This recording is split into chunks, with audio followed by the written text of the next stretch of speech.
वेङ्कटाद्रि समंस्थानं ब्रह्माण्डे नास्ति किञ्चन वेङ्कटेश समो देवो न भूतो न भविष्यति.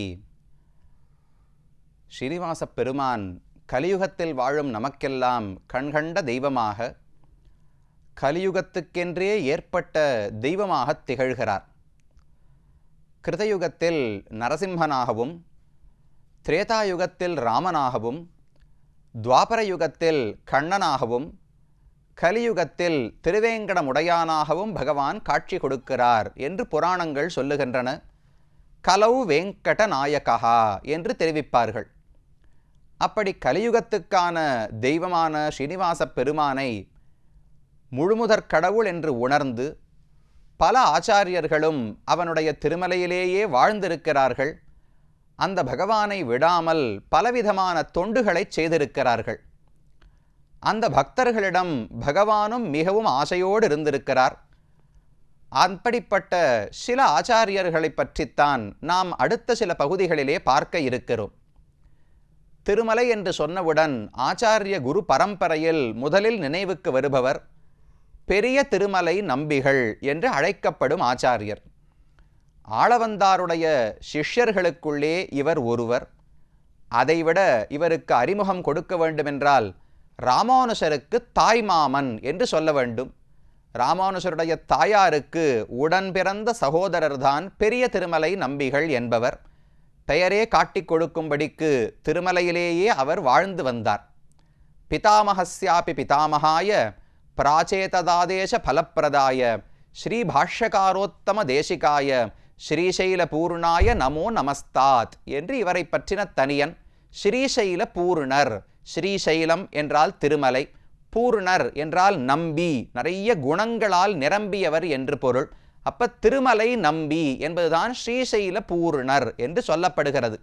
ஆனால் இவருக்கு இது மட்டும் பெயர் அல்ல, இவருக்கு தாத்தர், அதாவது அப்பா என்று ஒரு பெயர் உண்டு. பகவான் ஸ்ரீனிவாச பெருமானே திருமலை நம்பிகளுக்கு தன்னிடத்தில் இருக்கும் பரிவை பார்த்து அவரை எனக்கு தந்தை, எனக்கு தாத்தர் என்று அழைத்தாராம். அதனால தான் இந்த தனியன் சொல்லும்போதே பிதாமகஸ்யாபி பிதாமகாய என்று தெரிவிக்கிறது. உலகத்துக்கே பாட்டனார், தாத்தா என்று பிரம்மா நான்முகக் கடவுள் சொல்லப்படுகிறார். அந்த நான்முகக் கடவுளுக்கு அப்பா படைத்தவர் யாரு? நாராயணன். நாராயணனுக்கு தந்தை யாரு? பெரிய திருமலை நம்பிகள். அப்ப நமக்கெல்லாம் தாத்தா பிரம்மா, பிரம்மாவுக்கே தாத்தா பிதாமகராக பெரிய திருமலை நம்பிகள் இருக்கிறார். அப்பேற்பட்ட பெருமை அந்த சுவாமிக்கு உண்டு. ஆளவந்தாருடைய முதன்மையான சிஷ்யர்களுக்குள்ளே ஒருவர் இவர். திருமலை அப்பனுக்கு தினமும் தீர்த்த கைங்கரியம் செய்து வந்தார். பகவானுக்கு ஆராதனத்துக்கும் திருமஞ்சனத்துக்கும் தூய்மையான தண்ணீர் தீர்த்தம் வேண்டுமல்லவா, அதை பாப விநாசினி என்று இந்த இடத்துல ஒரு நீர்நிலை இருக்கிறது. அந்த பாப கொஞ்சம் தொலைவில் உள்ளது திருமலையிலிருந்து. அந்த பாப விநாசினியிலிருந்து தான் தினமும் பகவானுக்கு தீர்த்தம் கொண்டு வந்து சமர்ப்பிப்பாராம். அதை கொண்டுதான் பகவான் ஆராதனம் நைவேத்தியம் அனைத்தையுமே ஏற்றுக்கொண்டிருந்தார். அவ்வளவு ஆசை. தினமும் காலை 3 மணிக்கு எழுந்திருந்து தான் நீராடி இங்கிருந்து பாப விநாசினிக்கு குடத்தை எல்லாம் தூக்கிட்டு போகணும். அங்கிருந்து நீரை சுமந்து கொண்டு திரும்ப வந்து பகவானுக்கு சமர்ப்பிப்பாராம். சிறு வயதில் அல்ல, வயதான பிறகும் இந்த கைங்கரியத்தை பல நாட்கள் செய்து வந்தார். அப்போது ஒரு நாள், சரி இவருக்கு ஒரு வசதி செய்து கொடுப்போம், இவர் எத்தனை நாள் பாப விநாசினிக்கே போய் வருது, ரொம்ப தொலைவில் இருக்கிறது, அதனால் ஒரு வசதி செய்வோம் என்பதற்காக ஒரு சின்ன குழந்தை, ஒரு பையனுடைய வடிவத்திலே பகவான் வந்து, பெரியவரே எனக்கு தாகமாக இருக்கிறது, தீர்த்தம் கொடுக்க வேணும்னு கேட்டாராம். பெரிய திருநம்பிகள் தீர்த்தத்தை எடுத்துட்டு திரும்ப கோயிலுக்கு போயின்றிருக்கார். ஒரு பையன் வந்து எனக்கு தீர்த்தம் கொடுன்னு கேட்டார். இது பகவானுக்காக எடுத்து செல்லுகிறேன், உனக்கு கொடுக்க முடியாதுன்னு சொல்லிட்டு மேலே புறப்பட்டு விட்டார். ஆனால் அந்த பையன் என்ன செய்தான், ஒரு கல்லை எடுத்து அந்த குடத்தில் போட்டா குடம் உடஞ்சி போச்சு, தண்ணீர் எல்லாம் கீழே கொட்டித்து அந்த தீர்த்தத்தை எடுத்து தான் அருந்தி தாகம் தீர்த்து கொண்டு சென்று விட்டான்.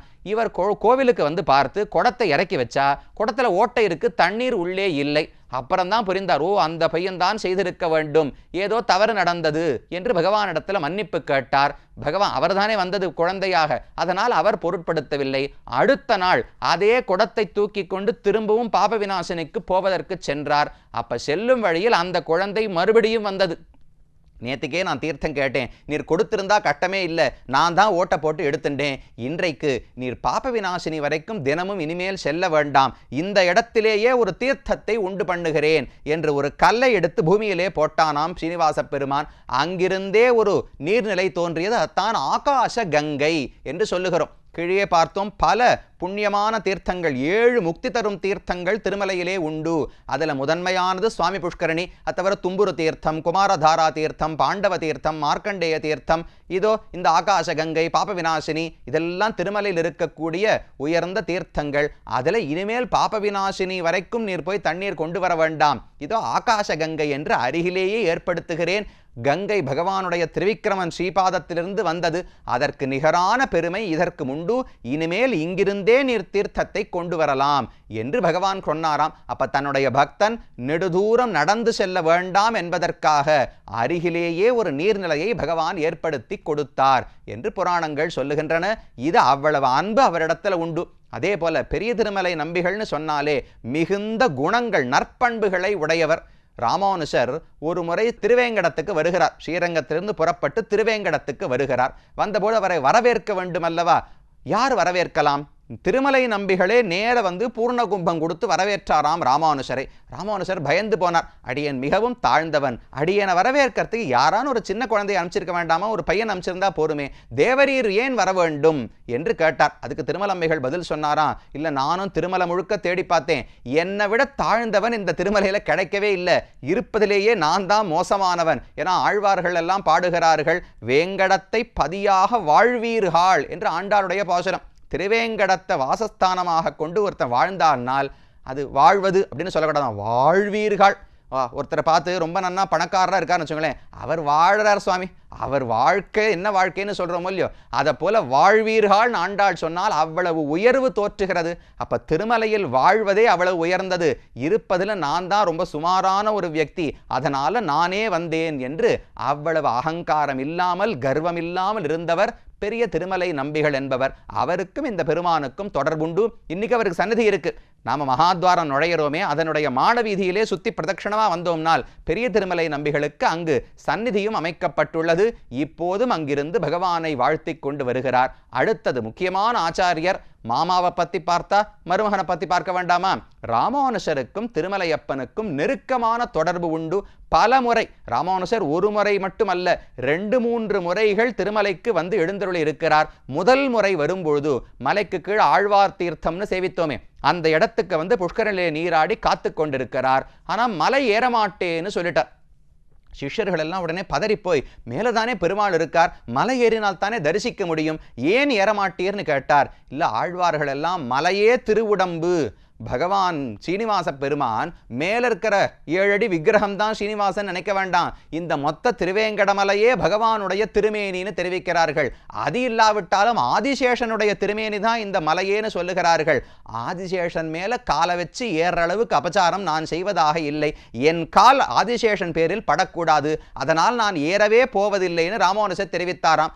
அப்புறம் சுத்தி இருப்பவர்கள் எல்லாம் சொல்லி, இல்ல தப்பு கிடையாது, வைகுந்தத்துக்கு போன பிறகு இந்த ஜீவாத்மா ஆதிசேஷன் மேல மிதிச்சுட்டு தான் ஏறி பகவானுடைய மடியிலே அமர்ந்து கொள்வாராம், அதை போல நினைச்சுக்கலாமே, பகவானை சேவித்துக் கொள்வதற்காக அப்படி ஏறலாம்னு சொல்ல தன்னுடைய முட்டிக்கால் போட்டுக்கொண்டே ராமானுஜர் ஏறினாராம். காலை வைத்து மிதிக்க மாட்டேன் என்று முட்டியிட்டு கொண்டே மலையிலே ஏறி சென்றார். இன்னைக்கும் முழங்கால் முடிச்சுன்னு ஒரு பகுதி சேவிக்கிறோம் இல்லையோ, கீழே தெரிவித்திருந்தேன், அந்த இடத்துல ராமானுஜருக்கு ஒரு சந்நிதி இருக்கு. ஏன்னா நாம் இன்னைக்கு ஏறும்போது நம்ம முட்டியே உடைஞ்சு போறது, அவர் மலை முழுக்க முட்டியிட்டே ஏறினார் என்றால் அவ்வளவு பக்தி, அந்த மலையில அவ்வளவு ஆதரவு மதிப்பு ராமானுஜருக்கு இருந்தது. மேலே ஏறி சென்றார். 1 வருஷ காலம் இங்குதான் ராமானுஜர் தங்கி இருந்தார். திருமலை நம்பிகள்னு தெரிவித்தேனே, அவர் ஆளவந்தாருடைய சிஷ்யர்களுக்குள்ள ஒருவர். அவரிடத்தில் தான் ராமாயணத்தினுடைய உயர்ந்த அர்த்தங்களை எல்லாம் கொடுத்து வைத்திருந்தார் ஆளவந்தார். அதையெல்லாம் ராமானுஜருக்கு கற்பிக்க வேண்டுமே, காலக்ஷேபம்னு தெரிவிப்பார்கள். ஆச்சாரியனிடத்தில் நெருக்கமாக இருந்த அர்த்தங்களை கேட்டுக்கொள்வதற்கு காலக்ஷேபம்னு பெயர்.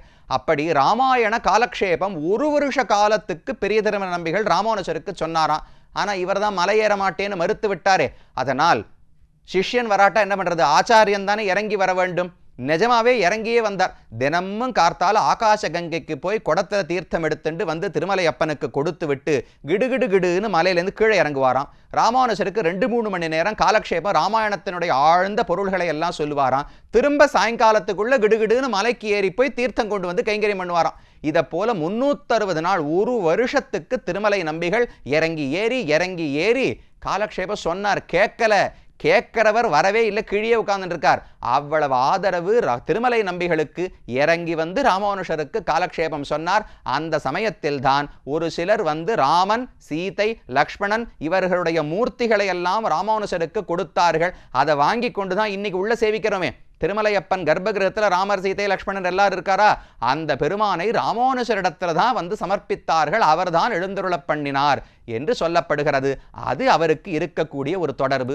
மற்றொரு முக்கியமான தொடர்பு, ராமானுஷர் வாழ்ந்து வந்த காலத்தில் இந்த பெருமான் விஷ்ணுவே அல்ல, இது சிவனுடைய மூர்த்தி என்று ஒரு வாதம் ஏற்பட்டது. சைவர்களுக்கும் வைணவர்களுக்கும் விவாதம் ஏற்பட்டது.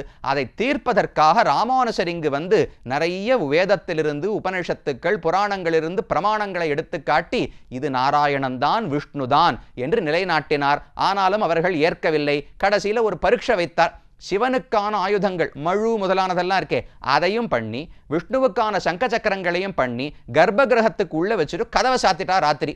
அடுத்த நாள் காலை வந்து திறந்து பார்த்தால் பகவானே சங்க சக்கரங்களை எடுத்து தரித்து கொண்டு காட்சி கொடுத்தாராம். அப்ப அவர்தான் விஷ்ணு என்று முடிவாயிற்று. அப்பனுக்கு சங்காழி அளித்தான் வாழியே என்று ராமானுஜரை பற்றி சொல்லுவதுண்டு. அப்பன், திருமலை அப்பனுக்கு சங்க சக்கரங்களையே இவர்தான் கொடுத்தார். பொதுவாக சங்க சக்கரங்களை கொடுத்தா ஆச்சாரியன் தான் சிஷ்யனுக்கு சங்க சக்கரங்களை கொடுப்பார். அப்ப ராமானுஜர் திருவேங்கடமுடையானுக்கே ஆச்சாரியன் என்று சொல்லும் அளவுக்கு பெருமை உடையவர். ஒருமுறை திருமலைக்கு வந்திருந்த போது பெருமானை சேவிக்கிறார். சேவித்துடனே மனசு முழுக்க ஆனந்தம். அப்ப சிஷ்யர்கள் கேட்டார்களாம், இதான் ஒரு 2 வார்த்தை பெருமானை பத்தி ஒரு 2 வார்த்தை உபன்யாசம் செய்ய வேண்டும் என்று ராமானுஜர் இடத்துல கேட்டார்கள். அப்படியே நின்ற இடத்திலிருந்தே வேதார்த்த சங்கிரகம் என்கிற ஒரு நூல், ராமானுஜருடைய 9 நூல்களுக்குள்ள மிக முக்கியமான நூல், உபனிஷத்துக்கள் அனைத்தையும் ஆராய்ந்து விசிஷ்டாத்வைத சித்தாந்தம் தான் சிறந்தது என்று நிலைநாட்டுகிறார். ஸ்ரீபாஷ்யகிருத் உபன்யஸ்தா எஸ் ஸ்ரீசைலபதே புரஹா, திருமலையப்பனுக்கு முன்னாலே நின்று கொண்டு. நமக்கு சாதாரணமாக வாயத்தரன்னு சொன்னாலே வார்த்தை வராது. பெருமாளுக்கு முன்னாடி நின்று 2 வார்த்தை சொல்லுன்னா பெப்பேன்னு முழிக்க வேண்டியதான். அங்கிருந்து கொண்டே அவ்வளவு பெரிய கிரந்தத்தை வாச்சாக அப்படியே சுவாமி ராமானுஜர் தெரிவித்தார். அது வேதார்த்த சங்கிரகம் என்று வழங்கப்படுகிறது. அவ்வளவு ஆசை. இந்த பெருமானுக்கு கைங்கரியம் செய்வதற்கு இங்கு ஆள் போதவில்லை, இதற்கென்றே ஒருவர் இருக்க வேண்டும் என்று பெரிய கேள்வி அப்பன் ராமானுஜ ஜீயர் சுவாமி. இன்னைக்கு 2 ஜீயர் சுவாமிகள் சேவிக்கிறோமா, பெரிய ஜீயர், சின்ன ஜீயர்னு. பெரிய ஜீயர் சுவாமி மடத்தை ஏற்படுத்தினவர் ராமானுஜர். சின்னஜீயர் சுவாமி மடத்தை ஏற்படுத்தினவர் மணவாள மாமனிகள். எதுக்குன்னா இந்த பெருமானுக்கு கைங்கரியம் பண்றதுக்கு இன்னும் ஆள் நிறைய வேணும் என்பதற்காக பெரிய கேள்வி அப்பன் ராமானுஜ ஜீயர் சுவாமி, சிறிய கேள்வி அப்பன் ராமானுஜ ஜீயர் சுவாமி என்று 2 பட்டங்களை ஏற்படுத்தினார்கள். இன்று வரை அந்த சுவாமிகள் தான் இருந்து பகவானுக்கு எல்லா விதமான கைங்கரியங்களையும் செய்து வருகிறார்கள். அது ராமானுஜருக்கு இந்த இடத்துல பதிவு. நின்னவன் கீர்த்தியும் நீள் புனலும் நிறவேங்கட பொற்குன்னமும் வைகுந்த நாடும் கொலவிய பார்க்கடலும் உந்தனக்கு எத்தனை இன்பம் தரும். ராமானுஜருக்கு பிடித்த இடம், பூமியிலேயே பிடித்த இடம் எதுனால் திருவரங்கம்னு சொல்லல, வேங்கடம் உந்தனக்கு எத்தனை இன்பம் தரும். நிறைவேங்கட பொற்குன்னம், தங்க மலையை போல இருக்கக்கூடிய வேங்கடம்தான் ராமானுஜருக்கு மிகுந்த ஆனந்தத்தை கொடுக்கக்கூடியது என்று பாடுகிறார்கள். அப்படி இந்த திவ்யதேசத்தோடு பல தொடர்புகள் உண்டு. கீழே கோவிந்தராஜரை பிரதிஷ்டை செய்ததே சுவாமி ராமானுஜர் தான். இந்த இடத்துல 1 வருஷ காலம் வாழ்ந்திருக்கிறார். அப்படி ஆச்சாரியர்கள் நிதானமாக இருந்திருந்து அனுபவித்த பெருமான் இந்த ஸ்ரீனிவாச பெருமான். மேலும் சில சரித்திரங்களை அடுத்த பகுதியிலே பார்ப்போம்.